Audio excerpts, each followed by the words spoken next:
In the calendar year 2024 for the Mount Airy Planning Commission. It is January 29th. It is 7:30 p.m. and our first order of business is the Pledge of Allegiance. I pledge allegiance to the flag of the United States of America and to the republic for which it stands, one nation, under God, indivisible, with liberty and justice for all.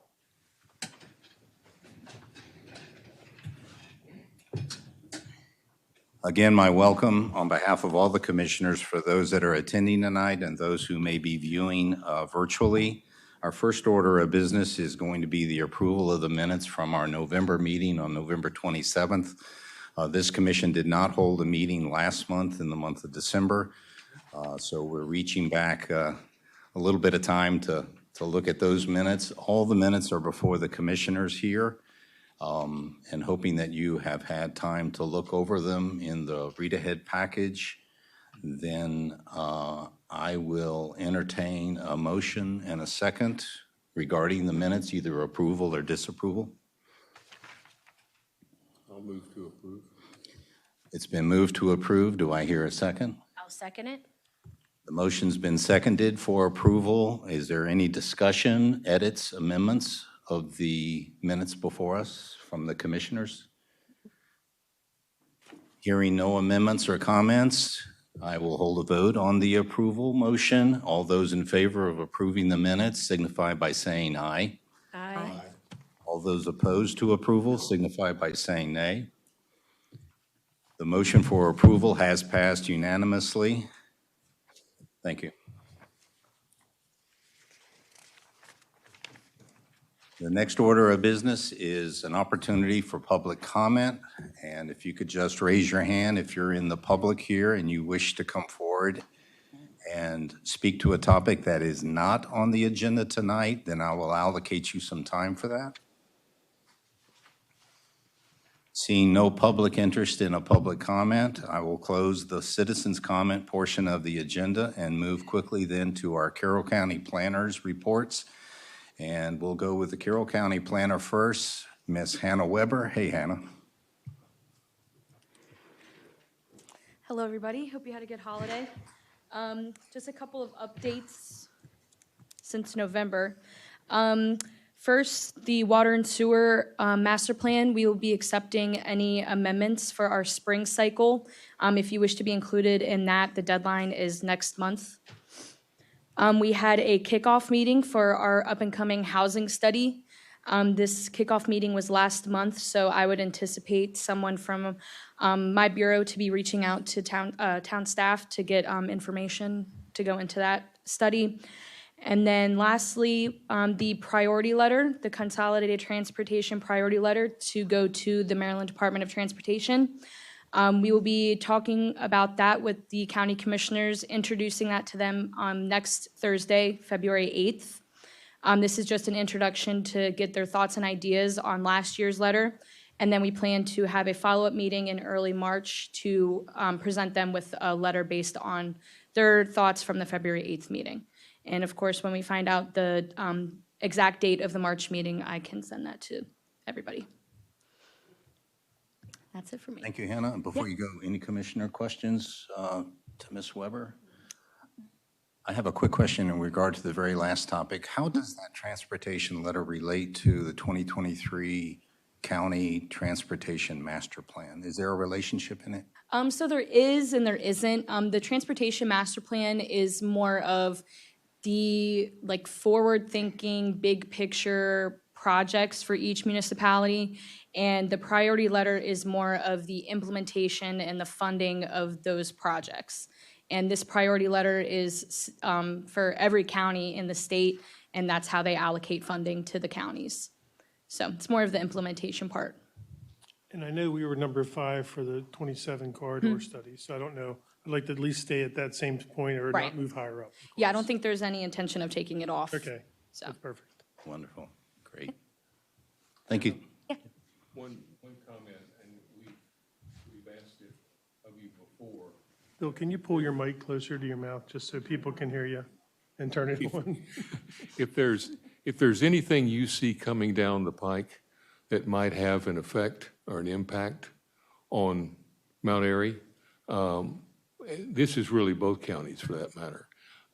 Any heads up, any suggestion, comment, or mention in advance, we would sincerely appreciate. There's not much going on that would impact the town in the county, but I would pay attention to the current legislation that's going on at the state. They're in their legislative session for this year. There's a big housing package that Governor Westmore introduced, and there's also some cannabis bills that could prove a little tricky if it gets passed. Okay. So that's mainly what we're keeping an eye on in our bureau, at least. Okay, good. Excellent, Hannah. Thank you so much. Yep, no problem. Next, we'll have the Frederick County Planner Liaison to the commission here. Justin, welcome. Good evening, Planning Commission.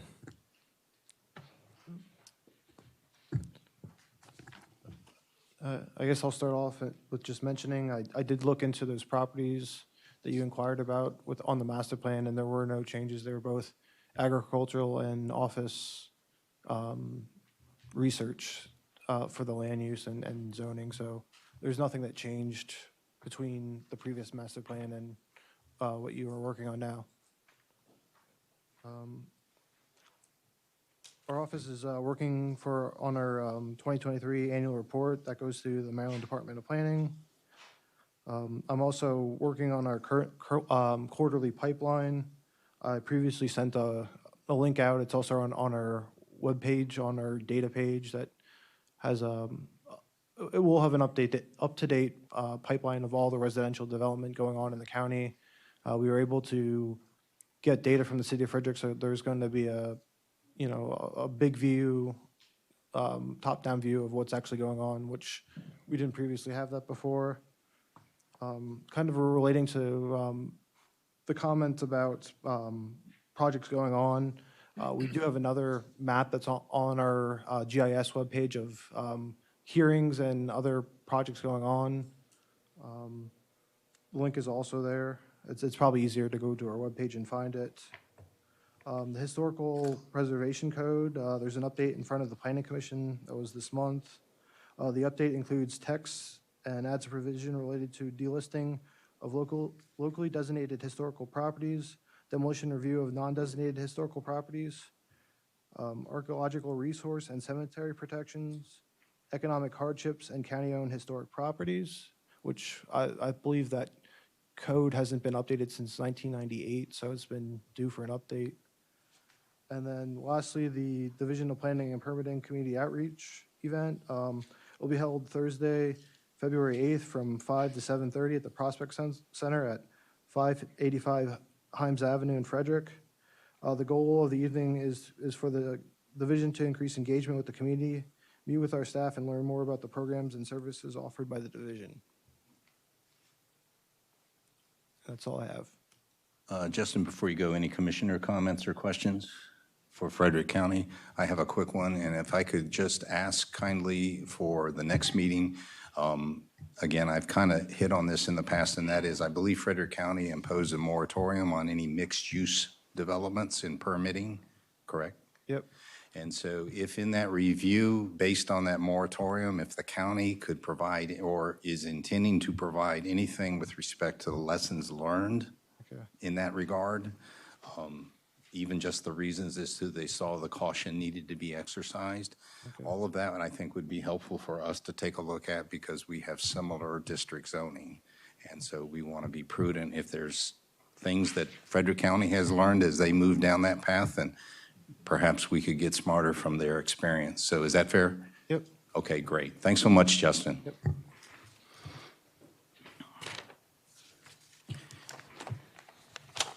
We're now at item 5 on our agenda today, which is going to be the introduction of an applicant's special exception for an accessory apartment under our code at a location at 204 North Main Street. I believe the applicant is here, Mr. and Mrs. Cooper. Is that correct? And if you would kindly just approach and have a seat at the mic. We'll begin this agenda item by looking to the town staff, and John Breeden, your staff report and recommendation, if you'll begin. Yep, no problem. Again, this was an application we received in December for the special exception of a accessory apartment, excuse me, apartment unit located at 204 North Main Street. The applicant, Mr. and Mrs. Cooper, are here. You know, looking at the property, and you can look back in the staff report, you'll see some outside pictures of the property, just so you can kind of get a bearing on which house we're talking about. Again, this current house is located in the RE zoning district. It is under the existing water and sewer existing plan, final plan.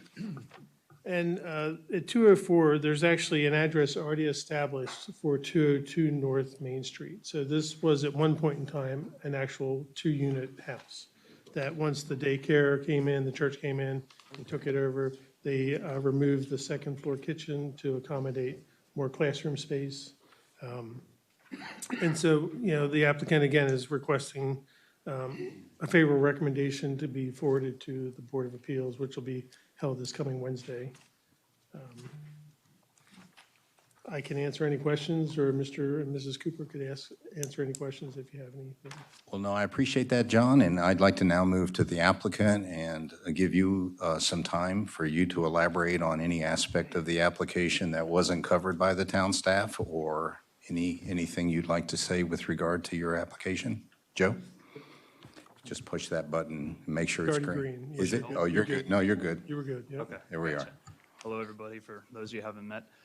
This is my sister, Megan, by the way. I'm sorry, Megan. Yes, no problem. Yeah, Mr. and Mrs. Cooper, but yeah. Yeah, still, Cooper. Actually, yeah, former Cooper, yeah. I live there right now with my girlfriend, and I formerly lived in Frederick for 2 years, and I grew up here in Mount Airy from South Carroll, and I knew I always wanted to come back, so once I left Frederick, came back and saw the property and got it. So I'm there with my sister, or my girlfriend right now. And it's just a lot of space for both of us. And we don't have plans on having a family in the next couple years. So with a couple minor adjustments to the property, it could make another good home for another family to live on downtown Main Street. So just appreciate the opportunity for you guys considering it. I just want to add one thing too. Certainly. So I'm a registered architect. I'm an architect in Frederick, operating in Frederick currently. So I was happy to help Joe with this project and endeavor. The one thing that really stood out about the home when he went to view it for the first time was that it was set up not necessarily as a single-family home, but it was really conducive to having multiple apartment units stacked. So he was looking at this from an investment standpoint. And, you know, being able to possibly have tenants and be able to house another tenant upstairs. So I think that was kind of the long-term goal when he purchased the house. It certainly looks a little bit more like an apartment building as opposed to a single-family house. We don't at all intend to alter the front appearance of it, just mostly change the upstairs so that it can actually be functional. Because the way that it's laid out currently, it's really not functional. It's just a couple bedrooms upstairs with a very narrow staircase to get up to. Well, thank you for that. And so now we'll move to any commissioner who wants to be recognized for comments or questions relative to the application. Heather? So the existing stairs that are on the front of the building, like towards Main Street, are those coming out or are those staying? Those are going to be staying just as an emergency exit. And we're going to have on the plans also a deck in the front built just so that the tenant just can have an easier access to get up there and 2 exit points. Okay, thanks. So the way the upstairs is laid out currently, where that front door goes to, it's leading right into one of the bedrooms, which really wants to stay a bedroom. So we want to try to, stack the utilities and keep the new kitchen on top of the existing kitchen, Right. just to make the construction cleaner Plumbing. and, make everything simpler. So that where that door leads to would be a bedroom. So the idea of doing the double deck entrance is to give them a kind of appropriate access from the side and also from the parking area. Thank you. Anything else? Any other commissioner comments? I just had one quick question. Martina? So this is definitely going to be a lease situation, not an Airbnb situation? Okay, thank you. Thank you again. Any other commissioner questions? And you said there's interior stairs as well right now? You said there was now, are you eliminating those stairs? Right now, the top tenant wouldn't have access to it. They're at the top there. Where those stairs would go in, there's going to be their washer and dryer stacked on top of each other. But the stairs, I guess we were just going to leave for storage. And right now, it's where my cat lives when it wants to get away from me. You would close off the tenant access to Yeah. the stairs. But it leads up to a nice little storage area, so you could use that. So which stairs are you keeping on the exterior? So you're keeping, is the red door is that going upstairs, or is it the other one with the awning?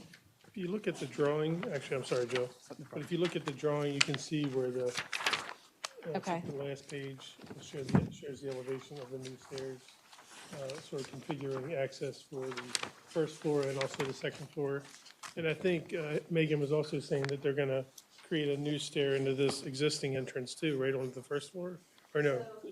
They're going to be right on top of each other. So Okay, Yeah, that kind of stacked stairwell, those are going to be both main entrances. That would be into Joe's lower first floor apartment, okay, and then up to the second floor and an apartment. gotcha. There is another door on the side. Right. And I believe it's also red, right? yeah, we plan on just Removing that, okay. making it a window. That The one with the awning? Yes. Yes. Okay. That leads right now into just a massive living room on the first floor, which could be, turned possibly in the future to a bedroom and a living room. So that door could be walled off and turned into it could be a window, So that one might get removed, you're saying? possibly. It may not be in this phase, though. Okay. That could be down the road. I think Joe's immediate goal is to keep the first floor as a studio apartment that he can live in. Well, I've got a quick question. My wife and I live on East Church Street, so we're a hip and a holler from this facility. We've been there 20 years, going on 21. I thought back in the day, this building was essentially across the parking lot from the church. And it belonged to the church, or else they were using it for part of the time. So when did all of this change? 6 months ago, the church sold the property to me. Okay. And the parking lot right now, I have 5 spaces, and part of my property goes into the parking lot that they have also, and they have a parking easement for the other spots that I do not. Okay. And that's the last page in your staff report, shows the plot plan of the subdivision of that. And just to add to the deck, the double deck that we're planning to make for the entrances, the formal entrances, that should not be encroaching on the parking lot in any way. So we've measured the distance from the edge of the building, the side facade, to the parking area, and there's just enough room to put that double deck there and allow enough clearances in the walking spaces for code. Okay. Any other questions or comments? I have one quick comment, and that is, according to the code, our role here is to ensure that it complies with 11262 paragraph F and subparagraph 22 for accessory apartments. Paragraph E gives 5 criteria for accessory apartments and special exceptions such as this. So just very quickly, I think all of them comply, but just for the record, it will be owner occupied on the first floor. The only external structural changes will be to add in an additional egress set of stairs. Yes. Yes. Off-street parking will be provided. Yes. And only one accessory apartment unit is being applied for? Yes. Okay. All right. At this point, I will now invite anyone in the public who wishes to come forward to that microphone and make a comment relative to this application.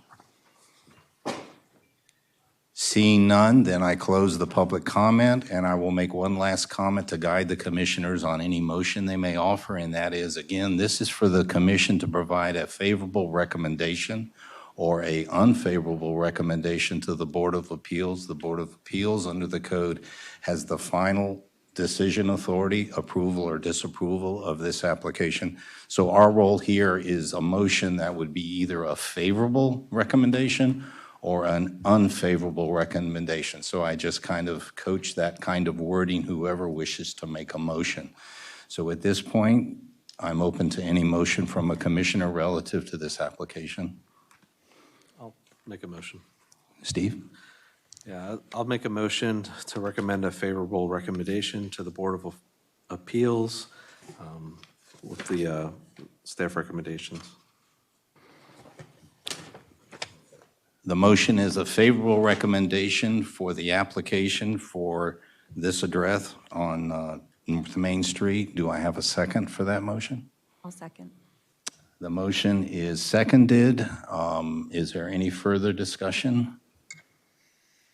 Not seeing a need for any further discussion, we'll go to a vote. For all those in favor of a favorable recommendation to the Board of Appeals on this application, please signify by saying aye.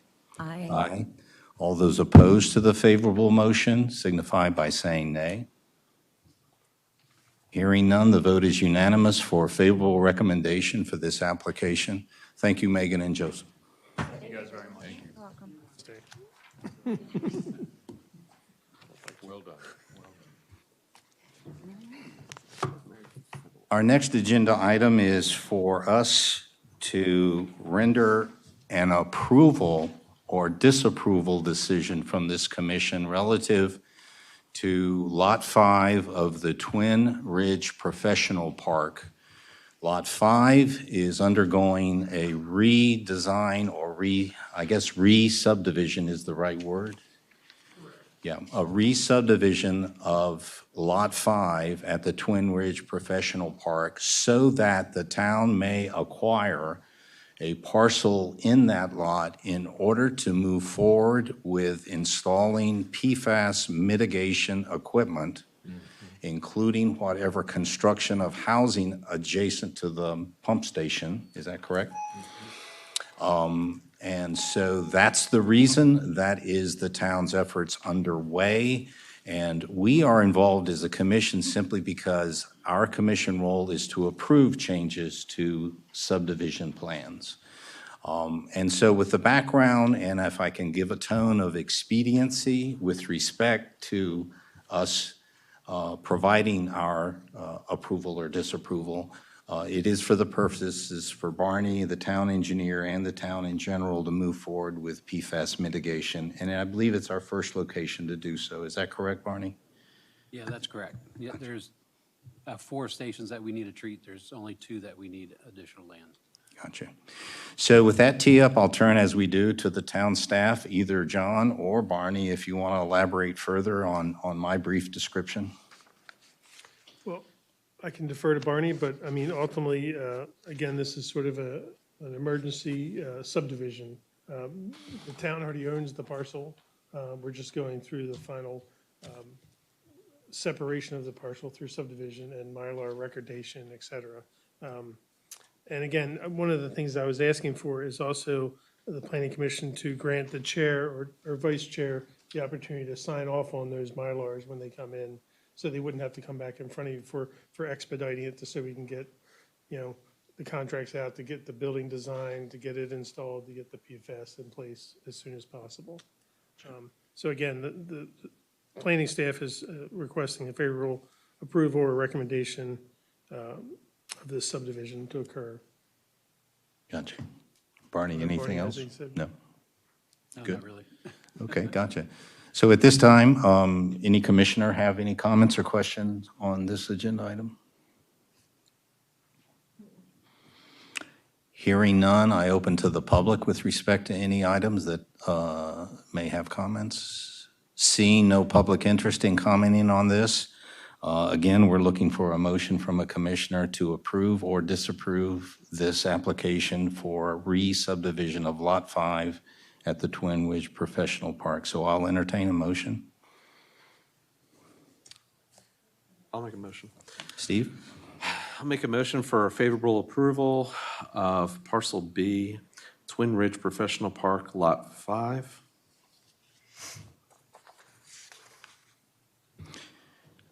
Hearing that motion, is there a second? I'll second. You got it. We'll say Kim seconded that.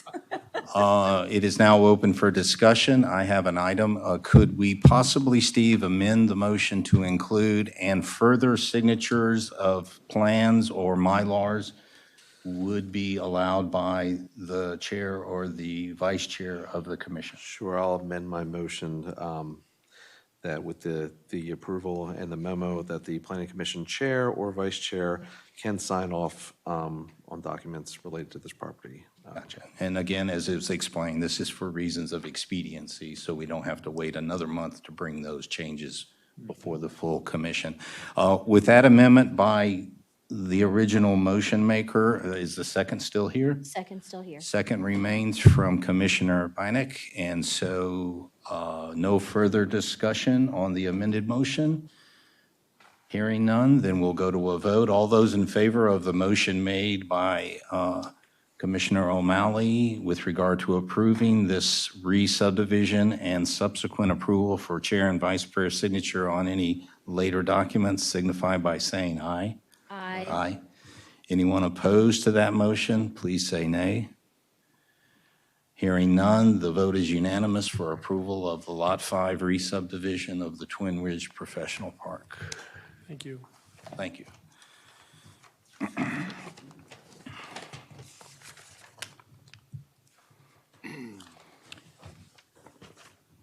We're moving right along, so thank you very much. We're on item 7. This is the 2023 annual report to the Carroll County. Again, I'll start with the town staff as far as any description of this report. Sure, no worries. So this is basically a summary of the, what happened in the town of Mount Airy in the year 2023. This is something that we do every year. It gets sent back to Carroll County. The Planning Commission chair signs off on this, certifying the information. There was one typo that was shinny shell, should be shiny shell. I have changed it on the Word document, and I'll make sure I forward the correct one to you, Hannah. But if you have any questions related to this, again, this is just information that is put forth through the county, who they then send it to the state, and they compile a list as well. There was one question related to the, okay, nope, that's on a different piece, which you were asking about. So I'll bring that up at that point. Yeah. So any questions related to that? John, not to drag out an earlier conversation, but in case it is there and for transparency, I asked the question where relative to the 5 dwelling unit subdivision that is to occur on Chevrolet Court, as to why we did not include that in the report as a subdivision during 2023, and if you'd share that with the rest of the commissioners. Sure. So again, we're still working through the improvement plans. Yes, the preliminary plan was approved, or the concept plan was approved, and because it's a minor subdivision, we're moving through the improvement plans, and no, basically, the final approval hasn't actually occurred to a point where somebody could get a building permit, right? And that's. Right, and. It's not completed yet. Right, until the planning commission signs the actual plats and. Mylars. And the Mylars, yeah. Okay. So we don't enter it, it's not a completed subdivision. No, Is bottom line. it's still in the works. Gotcha. Okay. But we're still working towards that, but it'll be on next year's, hopefully so. Bingo. Okay. Then if there's no further commissioner questions or comments, I invite anyone in the public that wish to have a comment on the annual report to go forward to Carroll County. Seeing none, then I'll entertain a motion to approve or disapprove the drafted report on the annual report to Carroll County. I would move to approve. There is a motion to approve from Commissioner Butts. Do I hear a second? I'll second. A second is from Commissioner Hatley. If there is no discussion on that motion, then we'll go to a vote. All those in favor of approving the 2023 annual report to Carroll County, please signify by saying aye. Aye. All those opposed, please say nay. None. The vote on the approval of the 2023 annual report to Carroll County is unanimous and is approved. Thank you. We are now moving to item number 8, which is a discussion of our master plan efforts specific to Chapter 6, which is transportation, and Chapter 7, which is community facilities and public services. As a general background to those here and those watching, the commission with the zoning administrator, Mr. Breeding from the town staff, are in the lead to update the 2013 town master plan so that it reflects the master plan's guidance for land use and growth for the period 2023 through 2033, a 10-year period. And I won't go into the background, but this is a state-required document for jurisdictions within the state of Maryland.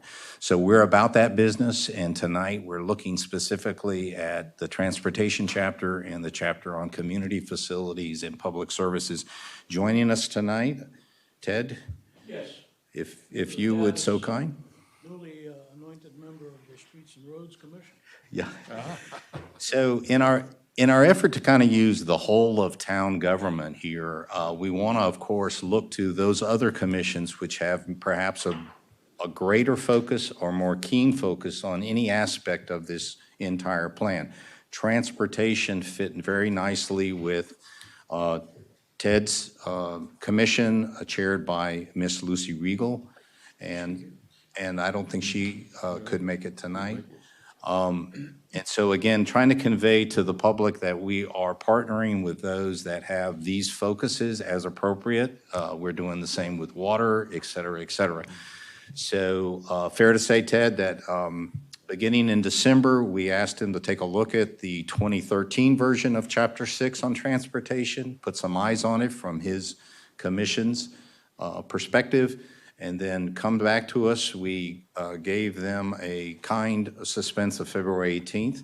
They exceeded that, and they came back with the edits early, so kudos to that particular commission. They've been really good partners, Ted, and I think I speak for all of us, we do appreciate that.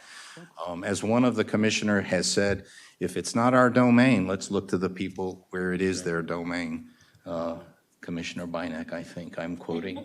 And so, where I'd like to begin tonight, because we do have a second Chapter 7 to also talk about, and that is, I believe, Ted, you're the author of much of the edits before us now. Unfortunately, yes. Yeah, I gotcha. And so special thanks to you. So I wanted to give you an opportunity at this point, if you choose, you could give us kind of a large strategic overview of kind of the things you see needing to be changed.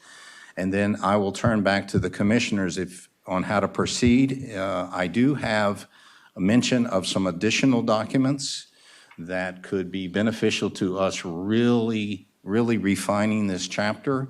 And then, of course, I'll open it to any public comment here on that chapter. So let me begin with you, Ted, as far as a big overview. Thank you, Mr. Chairman. So, Can I Ted, make- quick question up front. How long have you been a member of your commission? I think since I was appointed, January 8th. So that's less than a month. Oh, okay. Newbie, You're a newbie. Okay. All right. but not a newbie to living in Mount Airy. And Mr. Chairman, thank you very much, and commission members. I did make a lot of changes to the document. Most of them were grammatical edits and things of that nature, which we don't have to waste anybody's time here for that. Anybody worth their salt with Microsoft Word can say accept, and you're done. However, in the copy that I see here, on the sidebar, I had textual adds, comments, which I don't see printed here. So I was envisioning what I used to do when I was a working stiff. Maybe we can bring up the document and look at those comments, because from memory, I only remember a few that I put in. Is that And I possible? apologize, because I don't have that on a flash drive, and I don't think I can bring that up that easy. I apologize. You know, And I'm surprised that this, I must have hit accept on the changes.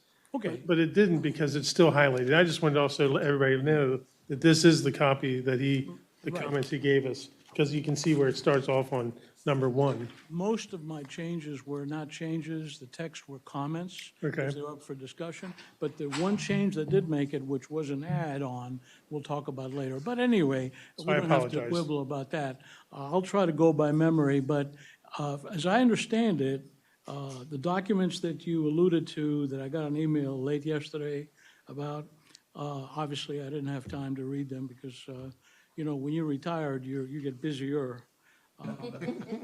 And thank God. So I will look at them. What my understanding now is that there'll be a second round to this chapter. We'll be able to refine it based on, That's, good. that's what I want to propose tonight to my fellow commissioners, and then we can entertain that, those next steps. okay, I think that's great. Okay. I'll speak, Lucy is not here, but from a few emails that we've exchanged, I think she'll appreciate that. She's not here because of personal reasons, so I think that'll be great all around. Thank you very much for that accommodation.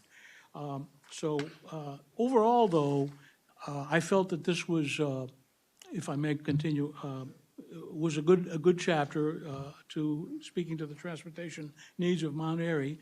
I didn't see any glaring omissions, if that's what you mean. I thought it covered pretty much everything.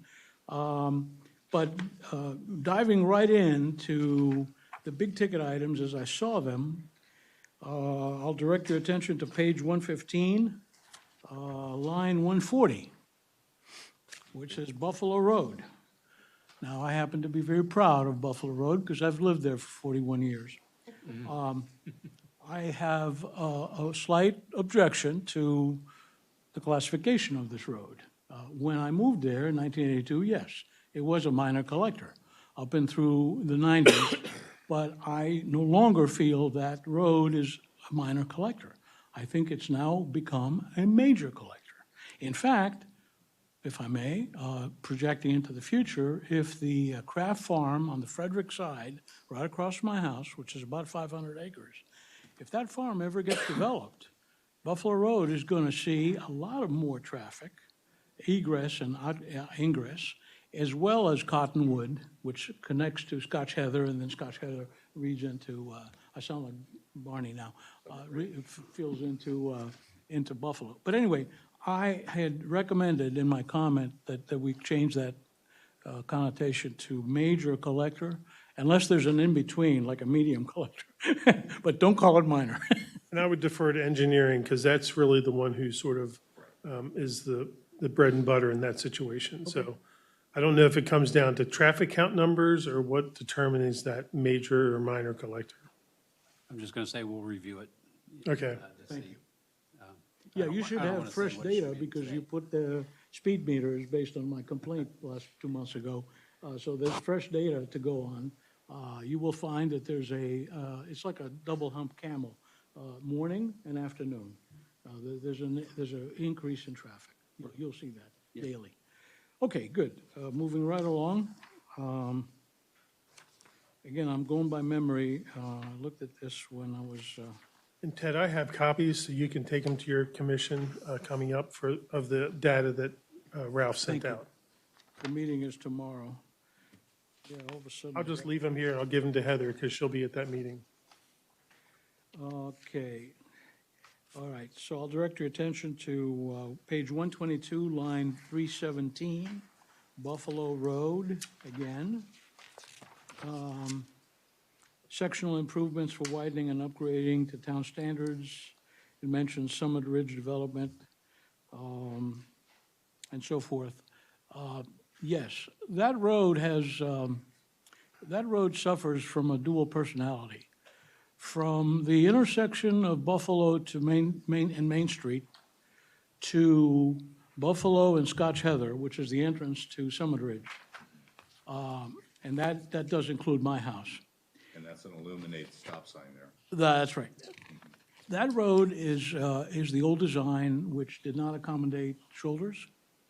The sidewalks are in, I wouldn't say bad shape, but they're not really good. And in fact, we are missing parts, they're not there. So you'll see runners changing and running on the street and walking on the street, and then they go back on the sidewalk. I don't know how one would fix that, because, you know, if people property there, I mean, what are you gonna do, you know? You can't put a viaduct. So that, we have to accept that, okay? However, you have a great opportunity from Scotch Heather and Buffalo and beyond, especially in view of upcoming developments, to really do well with Buffalo Road to achieve several things. Proper inflow and outflow of traffic, and a built-in reduction in automobile speeds and truck speeds, vis-à-vis using what Maryland Transportation Department likes to use is the traffic circles. Now, I know I may have hit a nerve with traffic circles. I know some people don't like them. I don't care really one way or the other, but one thing they will do is they will slow down the automobiles and the trucks. So that may be something to consider. In fact, on this paragraph, I think I did put in that one possible candidate may be, when that farm across from me is developed, Scotch Heather and Buffalo could become a traffic circle to accommodate the traffic egressing and outgressing from that new development, because that is going to be a huge development. It's 500 acres. So that's just, again, a plan, an idea. We can discuss it when the time comes. I will let you know that we just did annex that farm right on the corner there that has that barn that sort of stands alone by itself to the right-hand side as you're heading towards your house. And so we hope to see a subdivision plan coming in there, which will then widen the roads, create sidewalks that'll actually connect up to Summit Ridge. Yeah, and also one thing, and I'll just throw this out for consideration, not that I'm for it or against it. You know, Buffalo Road from my house down is a kind of a speedway for a lot of vehicles, especially on Saturday nights with loud exhausts. But who's to say that that road doesn't have to be a straightaway? You know, if we're developing that whole farm with houses and stuff, you know, you could change it, you could zigzag it, you could do whatever you want with it. I didn't put that in there because I thought that was kind of a wild idea. I didn't want people to get upset at me first day on the job. Can I ask a question? Sure. Since we have the Frederick County planner in the room, I'd just like to ask, because you keep bringing up Buffalo and the Kraft property. Yes, that's in Frederick County. Yes. Do you, Justin, are you aware of any plans to change the zoning of that property from agricultural? No. Okay, that's not in the master plan or anything like that? Okay, thank you. The last time I checked, which was years ago upstairs, there were maps of the zoning. I remember that was zoned for R3, I believe that's what it was zoned for, that Kraft farm. I think that was maybe a future zoning Yeah. possibly, but currently that's not in our even master plan Okay. as a potential zone, Understand. agricultural, or annexed property within the town. Yeah, this is when I had darker hair some years ago.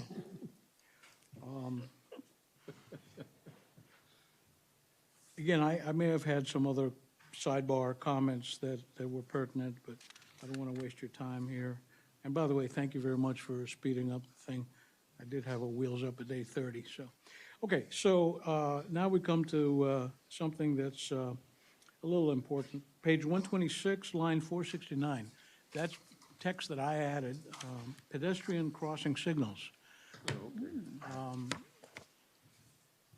I want to thank whoever made this happen. I know, Barney, you had something to do with it, I'm sure. But the yellow lights that flash right here, I think that was one of the best things Mount Airy did. As a driver, as all of you, we all know that coming up that hill, especially at night, you can't see somebody, especially in dark clothing, crossing the street. But the light gives you a warning. So thank you again.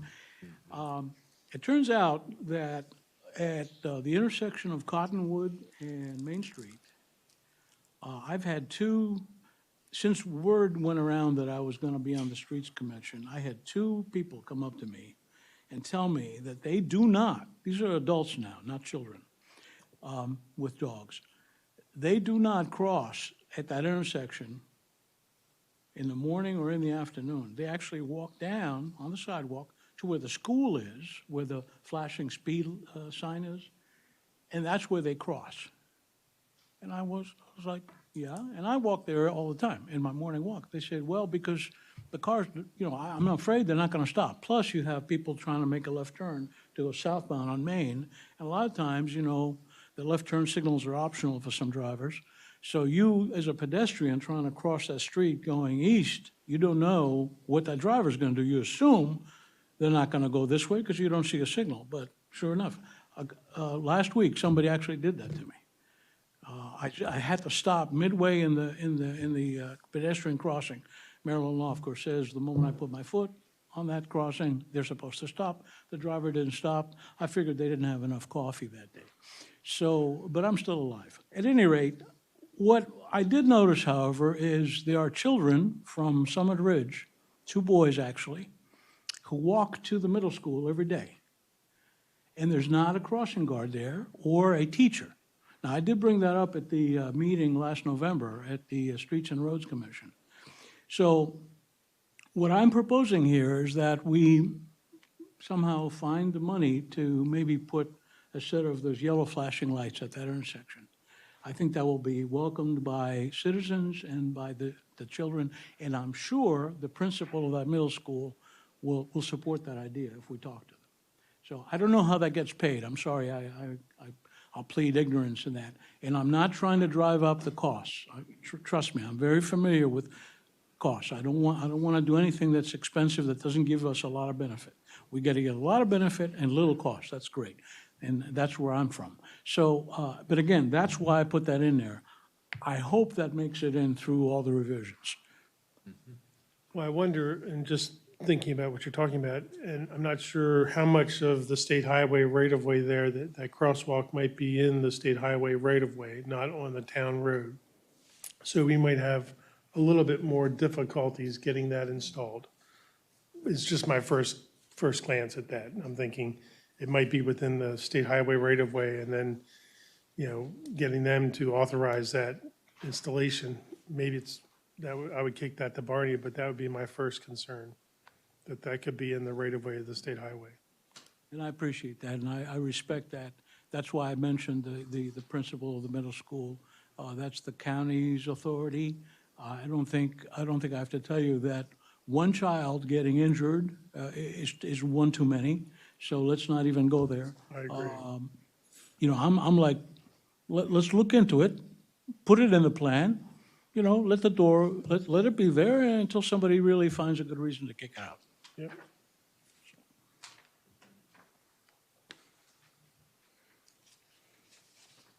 Ted, so if I may jump in then. So I think what you've given us is at the strategic level, you've said there's a focus needed for Buffalo Road.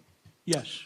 There is also a focus needed on that aspect of transportation, which is not vehicular, it is pedestrian. Correct.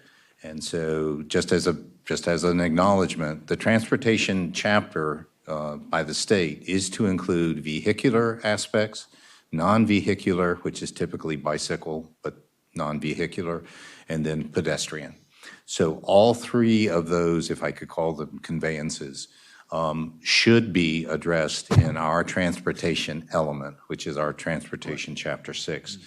And so secondly, you've highlighted to me that pedestrian issues are worthy of our attention. Yes, and so my 2 cents on that is, just as we try to identify problematic intersections, problematic elements of vehicular traffic, there's no harm in also identifying across the town borders problematic pedestrian crossings or challenges. Correct. And I'll tee off of that as to a specific one I think is kind of keen for a lot of us here, and that's the completion of the rails to trails as it goes across Maryland 27. It would not hurt us to address that as a area for focus in the coming 10 years on how we're going to do that safely and we just pull into that paragraph, that specific area for pedestrian safety, and let it be a guide for our growth in the pedestrian category. Absolutely, I agree. And as I recall, I think I did have a comment there on that rail-to-trail walkway crossing 27. The first idea that came to my mind is what we did down at Northrop Grumman on 170 Airport Road, because employees used to cross the street all the time, and we had one fatality. And within a year, the company put in a second. We had an underground tunnel, and then they put in a bridge. Now, the underground tunnel was there from the old days of Westinghouse, but that's the speed with which the company acted. I don't speak for the company, obviously, I'm just my opinion.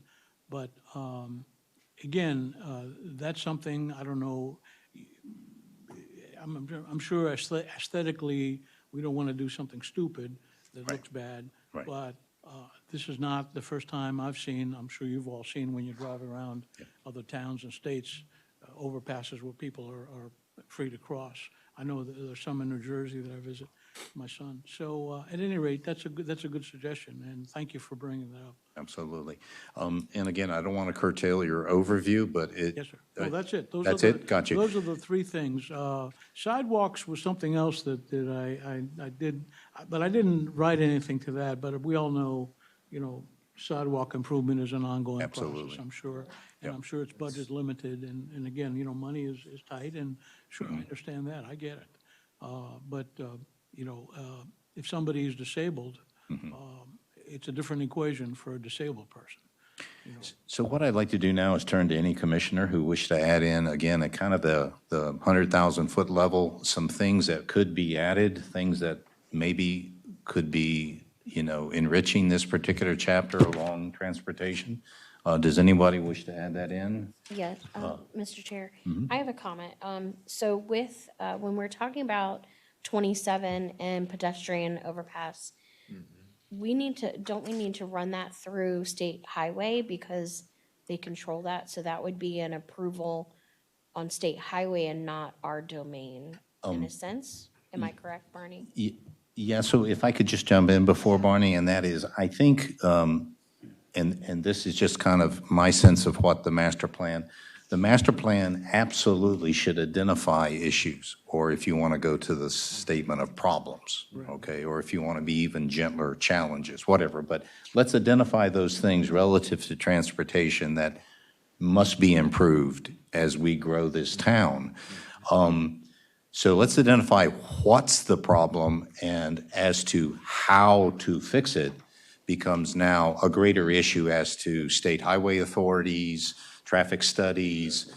Is that fair to say, Barney? And so at least what we have to capture in the master plan is identifying the issues. And so when it comes to then prioritizing study money, county efforts, as it was mentioned earlier from Ms. Weber, the Maryland Corridor Study is a key and could capture this particular crossing. I don't want to get ahead of that, Hannah, but we would then look to, and we could mention those other things that have to come into play in order to solve that issue. Is that fair? Yeah, absolutely. Yeah. Barney, I don't know if I got well beyond the town engineer's role. No, not at all. Okay. You hit it perfect, but it could just state that the town will work with State Highway to fix these problems. Okay. Yep. Another comment that I think needs to be reinforced, and that's the continuity that we're trying to achieve with rails to trails. Continuity of that. That clearly needs to be a consideration, and we need to make that recommendation and do what we can. It will benefit this community in the same way that what we're talking about so far will. Absolutely. It's an attraction, and it's something that the town offers that's unique to Mount Airy, based on its history, its long history. In fact, I'm looking at it right there. Any other commissioner high-level issue that you would like to see added in as we continue our effort on Chapter 6? I just have a comment about electric vehicles. Everybody's talking about them, and now they're talking about autonomous vehicles. And when we look at other things that the state is looking at, I was just wondering how you guys, have you looked into anything with them, or how do you feel? Autonomous vehicles? And electric ones, because it's You not, know, I will admit to you that, no, I didn't even think of that. okay. But I do have a notebook that needs to be filled in, and definitely, I will definitely, at the next review, including a review of the other documents, we'll look at that as well. That's an excellent suggestion. I totally forgot about it. Yeah, because in the copies of the paperwork that John printed out, they do talk about it for the Maryland Department of Transportation. I think it's like one of the last things. Page 6. Oh, sorry, it's one of the earlier things. Thank you, Ralph. Yeah. Yeah, and they talk about, because Maryland is also, I've been looking into it, and I can actually send you some of the links that I've looked at from the Maryland Department of Planning and the Maryland Department of Environment, or whatever it's called, and they are talking about it, and it's something that I guess is not going to go away. And if our state's looking at it, we should probably just give it a look as well, if that's okay with you guys to do that. Yeah, just to sort of have it, checked off as we're thinking about it and how it may impact us as a town. Absolutely. I made a note, and I also jotted down the rails to trails. It's got to be a main thrust of whatever we do. Right. The other thing that came to my mind was, again, I'm going to step on somebody's toe now when I mentioned parking downtown Mount Airy. Again, it's not going to go away, all right? It's been with us. That's the way it was. So we'll do the best we can. But yes, I did see some of the language in there about improving the parking and all. But again, we all realize, we're not magicians. You can't pull a rabbit out of a hat. What are you going to do? Move a building? Move a house? Can't do that. So people have to understand that, maybe not be a bad idea to park your car 300 or 400 feet away and walk. I think these plans need to not only be guidelines for us, for all the people involved, but they also need to address the culture, the customer, if you will, and kind of like remind them that, you know what, you're not going to get everything on a silver platter. First of all, it's impossible.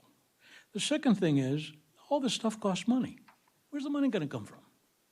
And a lot of hassles. So let's kind of like get real, let's get grounded, and go back to ground zero, and see what is really possible.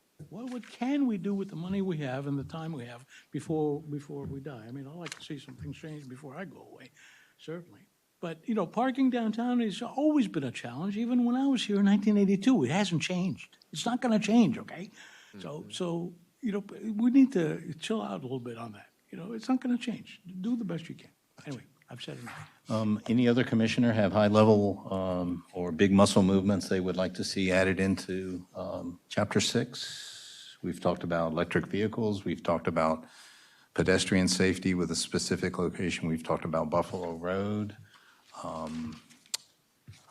Any others? If not, then I'll turn to any public comments that may be offered on this. We have 3. We'll start with Councilman Demoter, and then we'll work our way back to Hannah, and then you, sir, last. I think this mic is active over It here. is, that microphone is operational. I'd like to sit with my colleague Ted here. That's right. Councilman Demoter is the council liaison to Streets and Roads, so I think they know each other. And Councilman Demoter, is 3 minutes fair? No. Well, that's what it is. And if you have any written input, we'll gladly take it as we move. I'm going to propose our next steps after the public comments, excuse me. Okay. So, yes, I'm the liaison on the Streets and Roads, and I've committed to the chairperson to work and support the commission. I appreciate the work that Ted has done on this. I want to give you I want to lean in a little more to this and say, I think this chapter is very important, and I think it needs a lot more work. Okay, so I'm going to highlight a couple things, ask a couple questions. I do ask, I'm not going to talk for 10 minutes, but give me some leeway. 3, right? Okay? First of all, I want to remind you that the town has taken several surveys, most recently the 2020 Community Survey. The reason why the town does these surveys every 10 years is to inform the development of the master plan. Within this plan, within this survey, our citizens told us traffic safety on Main Street is the #1 issue needing urgent action and attention. They also told us out of the attributes within the town of Mount Airy, out of 15 attributes, traffic was the 3rd most disliked element of Mount Airy. So I'm asking, it's not just the responsibility of the Streets and Roads Commission, it is the responsibility of you as the Planning Commission and the town staff to look through the survey, incorporate the survey, and let that inform where you take the master plan. Okay, a couple main points. I'll just highlight a couple things out of your current chapter.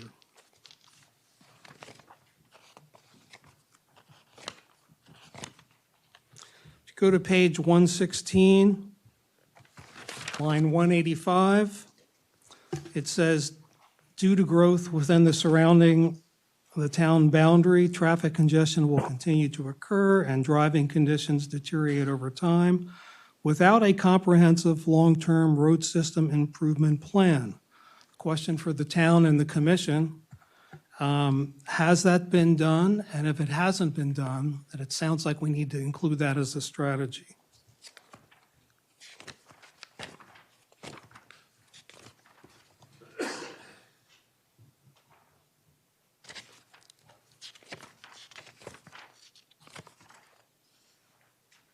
Page 125, line 431. This is the whole section about pedestrian safety, bicycle safety, et cetera.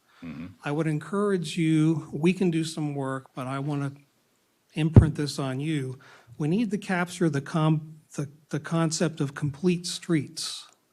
Complete streets is, in the future when we have developments, and if we're going to modify our downtown or whatever, we want to do it in a way that promotes complete streets. And there's a whole definition for what those are, and those can be found. I'm sorry, Councilman, Yes. what line are we on again? That's line 431, just the general section here. It doesn't speak to complete streets at all, and I think we need to highlight that. Starting on line 448, townwide pedestrian pathways. This gives the overview of rails to trails. I would look to the town to update this section for us. We need a current status on what's been done on rails to trails, what remaining has to be done, where are the gaps and where are the key connections that need to make it a complete trail. That's something that we don't have. We need you to do some lifting there. Page 126, top of the page, 459, sidewalk improvements. There's a statement here that says the town is currently participating in an improvement project with MSHA to provide sidewalk ADA improvements. I've caught that too. What is that? Has that been done? What is it? Right. What is it? If it's not done, do we need to do it? I believe the entire section on Chapter 6, goals and implementation strategies, really need to be, scoured and made current. I think we do need to reference the 2016 Route 27 corridor study and have that inform this document. Don't forget about the downtown vision plan. This was prepared in 2019, and there's some actual very useful language in here about pedestrian safety, rails to trails.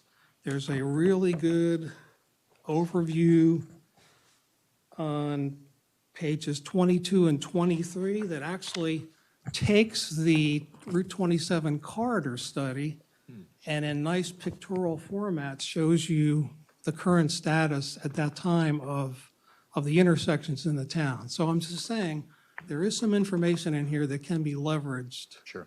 to help with the plan. Gotcha. Let me suggest this as well. Okay. And if we could wrap up, we have two more behind you. Okay. Two things that I think we need to emphasize. One, that for future developments, more than ever, the traffic impact studies that they provide the town are going to be increasingly important and essential to demonstrate that the proposed roadway improvements will adequately mitigate the development's traffic impact on our overall network. The other thing is, and I'm going to provide some language on this, but as a strategy, let me read this. Past studies have shown dualization of Maryland 27 may be supported in future years as annual average daily traffic increases and with new developments being proposed constructed along the corridor. Some counties and municipalities establish escrow accounts to commingle funds from multiple developments to help advance large-scale road improvements where those improvements may not be able to be shouldered by one development alone.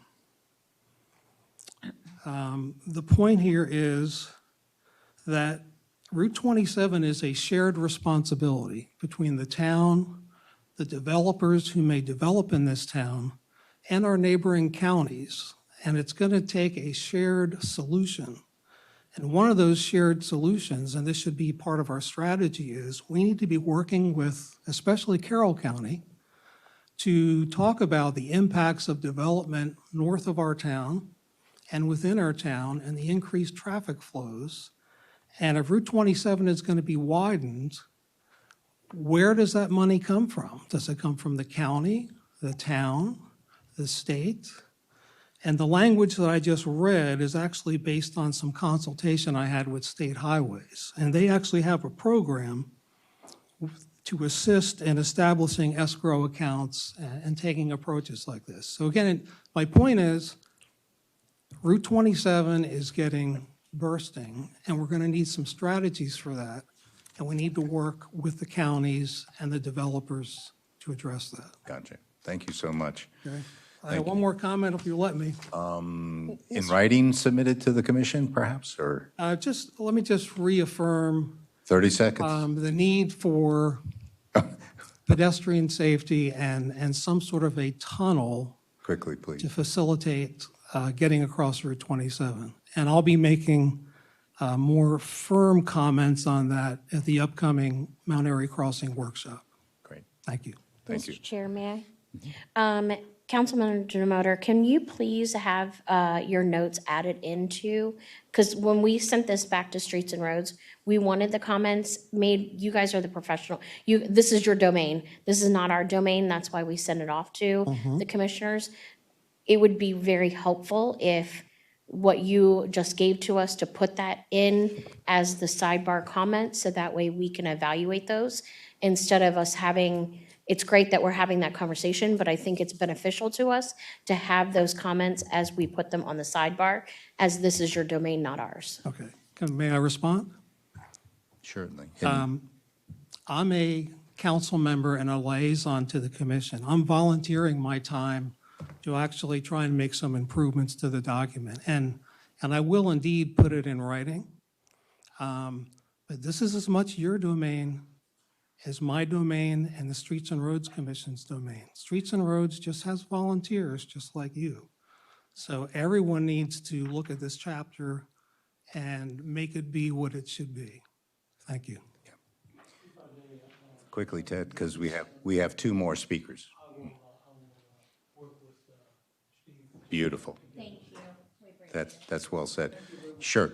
Hannah, very quickly, and I know I went well over the 3-minute allocation. Thank you. Comments, yeah, there we go. I would piggyback off what Councilman Demoter was saying about crossing on Maryland 27. I know there's been some discussion, so including that in your master plan, as you did in 2013, maybe revamping some language to be more current in what's been going on would be nice, I think, to include. And then the main edit that I would recommend is the removal of the Scotch Heather Plan Major Street. As you know, we just approved our transportation master plan, and we got all of our information for the Town of Mount Airy section from staff, the town staff, and we were advised to remove that Plan Major Street. So to be consistent with what's in our transportation master plan, yeah. Yeah. And that's it for me. Thank you so much for that immediate guidance. And sir, if you have some topics specific to Chapter 6 edits, right? Absolutely. Okay, thank you. And I believe you are a Twin Arch Road resident. Twin Arch Road. So, couple things. I want to reiterate, Carroll County has their transportation master plan. I encourage you guys to follow that as it has 27 as a main arterial road, not a I'm going to the grocery store road. That being said, to your point, Carroll County does a priority letter to the state, which last year, I don't know if they did one every year or every other year, but last year, the 27 was the last on the list, and it said, this is a pot of money for projects. Bring projects to the table, and to mirror Mr. Demoter's comments. They want partnerships. The Carroll County Commissioners have said that they want partnerships to do this, and it's not just the government entities that need to be participating in that. And then my last comment was just going to be to follow up with, I think where you were going next was, I know I submitted my written comments, and I kind of wanted to find out. Obviously, I don't think those comments were anything has been addressed in what's provided in the packet tonight. So I just was curious about that. And to your first point, sir, you're at a bit of a disadvantage because exactly the prioritization of those efforts at the county level was discussed earlier by Ms. Weber. And so just to give you some assurance, Hannah, you're welcome to correct me, but that letter is being worked on. And as the zoning administrator identified, we're number 5 in that prioritized list for conducting the corridor study here in Mount Airy. And Ms. Weber said there was confidence that it would stay there in that list. So we're on the docket. We're not bad at number 5, given all the other things pushing on the county. So fingers crossed, what you just described is in motion, is my point. Is it just the studies in the priority, or is the whole shoot and match? No, it's lining up the projects. Okay. Lining them up, yeah. All right, thank you. The work to be determined, but the wish list is there. Justin, you want to jump in, buddy? Sure. Can you keep it to 3 minutes? It'll just be like 10 seconds. All right.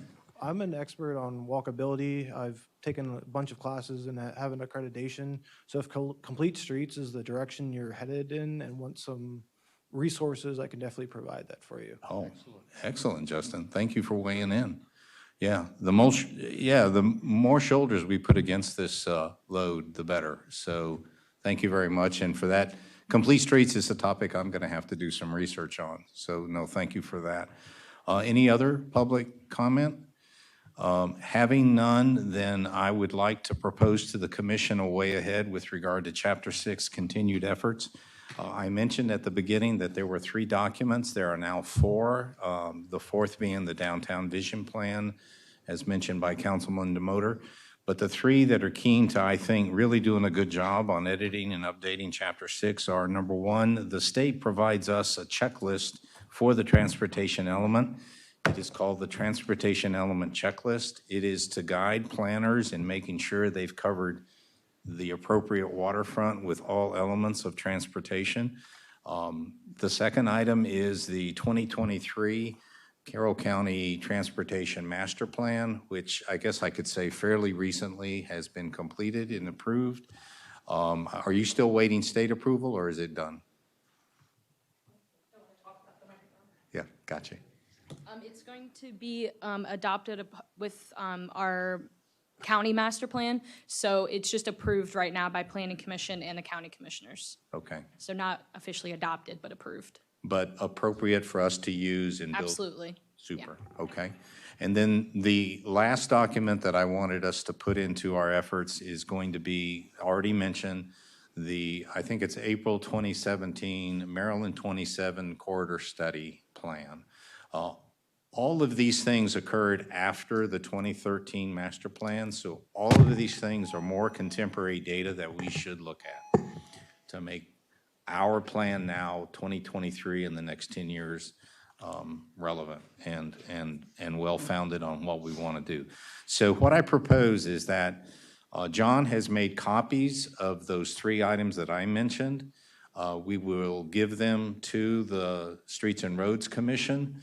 I have conferred with the chair of that commission, Lucy Regal. She is agreeable to this path if the commissioners are, and that is we will take into account all of those additional documents, and we will together work on them within our commissions, edits that address those other documents, and then we will complete those edits by March 11th.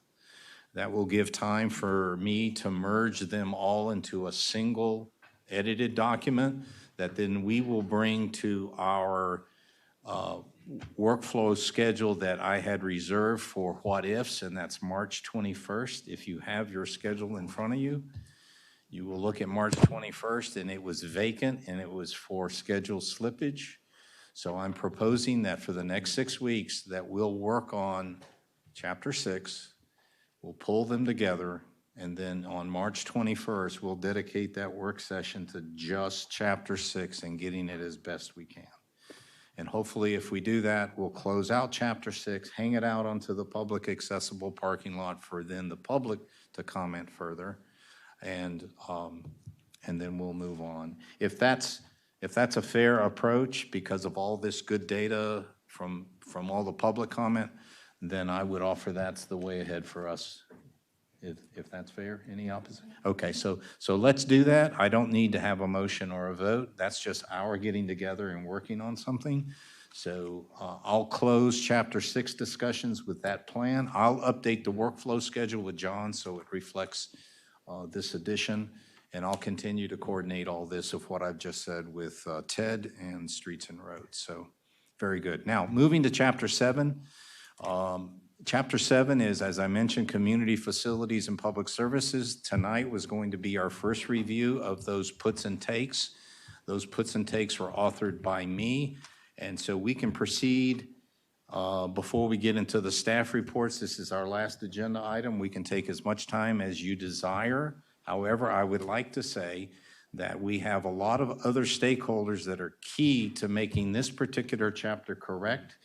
Public services encompasses the fire department, encompasses public safety, and so our police department. It encompasses open space and parks and recreation, which is the commission for that. It encompasses sustainability. And so I guess without going all down the line, there are a lot of hands in this kitchen to bake this right. And so we can talk about those initial edits, or we can ask John to go ahead and forward what we currently have off to those other bodies, give them a deadline for them to come back, and I believe that deadline is on the schedule, yes. April 2nd. And then we will look at Chapter 7, as you have on your schedule, with that input on April 11th. Okay, and so then in the meantime, I'm not trying to hurry through what I suggested as first edits, but in the meantime, you can look at those first edits in depth. We can get that feedback and kind of push for that input from those other people. And so when we get to April 11th, we should have a very rich input that makes that chapter as best we can. Is that fair? It'll be a much richer input. Okay, okay. Again, going back to let's put the people that are focused on those areas to join us in on that. And that's how the commission should work together. Indeed. So if I don't hear any opposition to that, then I will close Chapter 7 with that way ahead for Chapter 7. I'm sorry. Is there any public comment relative to Chapter 7's first draft? My apologies. Okay, seeing none, we will. or Mr. Chair? Yep. Sorry. Can I just say, when we're pushing it out to these parties that we want feedback from, can we also include the objectives, make sure that they're looking at them? Because I'm just looking at, or the implementation strategies as they were previously called. Because I'm looking through most of them and I'm trying to see, did we even do these in the last master plan, any of this? Because we had them here. Was any of this done when we get this feedback, or what would they like to see, or what were the results? Right. Now, it's a very good point, and I should mention it here that if the commissioners recall, when we went back to the very initial structure of the master plan, we agreed to an introduction section that's new, which outlines the vision of the town, a statement as to what we envision the town to become over the next 10 years. That's then underpinned by strategic goals. That's the next level, vision, strategic goals. And then underneath each goal, and we presently have 8, if I recall, under each goal, as you go into the chapter, each chapter will speak to key objectives that need to be done and how they now hook to underpinning those strategic goals. So it's that kind of flow, that kind of structure. And so to your point, Commissioner O'Malley, is that as it's currently written, we have in the back of these chapters goals, 1, 2, and then we have implementing strategies. That taxonomy is going to change a little bit at the end of those chapters. Those are going to become objectives that underpin those upfront strategic goals, if you follow me. So yeah, we do have work to make sure that all gets changed appropriately. And I'll just add on one last comment is, I see a lot of the old 2013 goals, the words they use, that seemed like many of them could be collapsed together. Some of them seem duplicative. And so anyway, fair to say that we need to look at those. Of course, in the long term, we hope that these objectives are feasible, reasonable, all those good words, so that we can review the master plan periodically in the following years to see, are we headed toward that goal? Are we headed toward that objective? Are we doing what we want to do in the master plan to grow the town appropriately? Is our path wise? Do we need to change those paths? Because we may not get it right now, but all of that is an interaction that's going to be required maybe every 6 months. So, Ralph, one of the things that we learned, and it was an attempt to try to. Bill, can you talk into the mic closer, just so the recording can hear Sorry you? about I'm that. sorry. One of the things we learned in the implementation of 2013 was to work together across all the commissions and listen to one another. And we also task ourselves to implement what we had proposed as that whole plan. And on an annual basis, for a few years at least, we literally brought together representatives of all the commissions, okay? And we tracked the extent to which we had done that.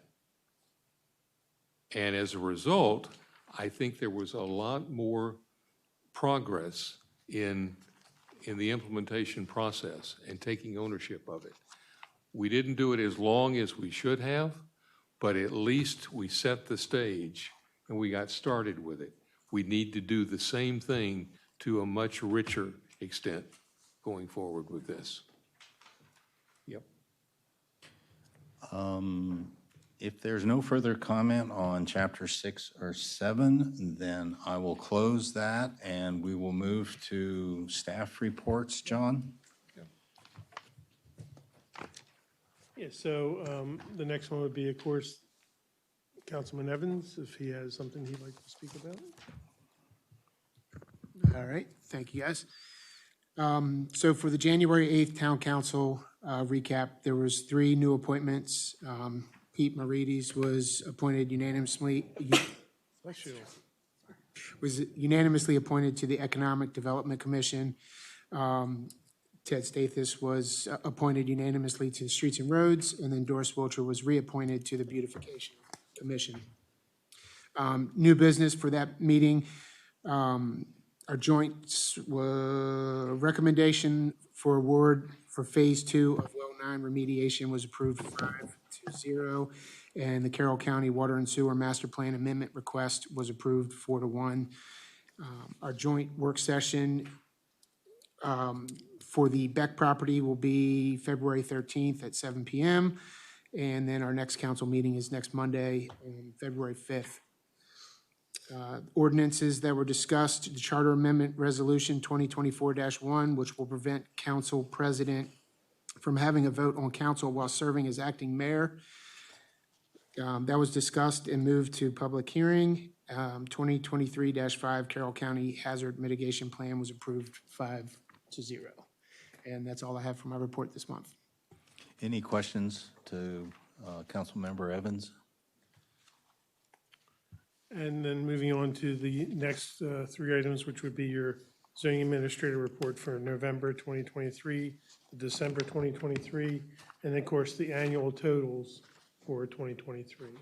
Now, there was one comment, and I'm going to look into this tomorrow, with the dwellings that were on Park Avenue. If they fell in the year 2023, they should be under the new dwelling, but I think they actually fell in 2022, the construction of all of them, so they wouldn't be on this report. But that was one of the comments from the council commission that I need to review and make sure. So I don't think they occurred in 2023, but. Thank you. Yeah, I think you're right.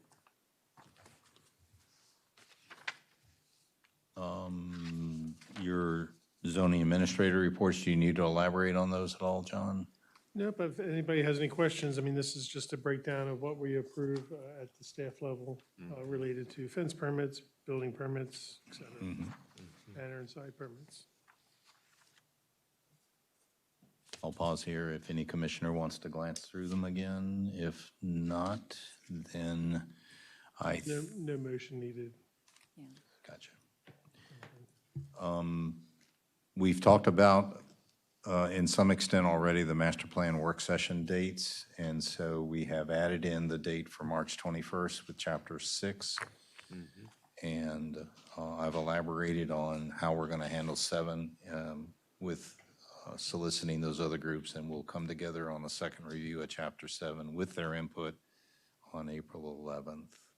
February. And I do see that there's a typo here on the. Yeah. So this should be February 8th, not February the 6th. So that's the Thursday of February for our master plan work session. So that is my mistake. So if on your copy, you could change that to February 8th, that'll be the work session. Which is the Thursday. Yep. And it'll be here in Town Hall, John? Yes. Gotcha. Okay. And thank you for that. That was my error. The next Planning Commission meeting date, therefore, is at the end of February, which is February 26th at this location, again at 7:30. I will poll the commissioners one last time for any stray rounds, any last comments? I'll just say one thing again, to the joint workshop. It is being held at the Mount Airy Volunteer Fire Company Very good. Reception Hall at 10:08 Twin Arch Road. And starting at 7 PM, I think is what it is. Gotcha. Thank you. Doors will open at 6:30. Deborah, any comments from you? No? I owe you some documents. I'm keen on that. Commissioner Wallace, anything? Commissioner Bynum? Yes, Mr. Chair, I will not be available on February 8th for the workshop. Gotcha. Happy cruising. Yes, I thought that was it. Commissioner Butts? Commissioner Hadley? Commissioner O'Malley? Councilmember Evans, thank you. With not anything further, then I adjourn the meeting at 9 PM, almost on the mark. Thank you for attending.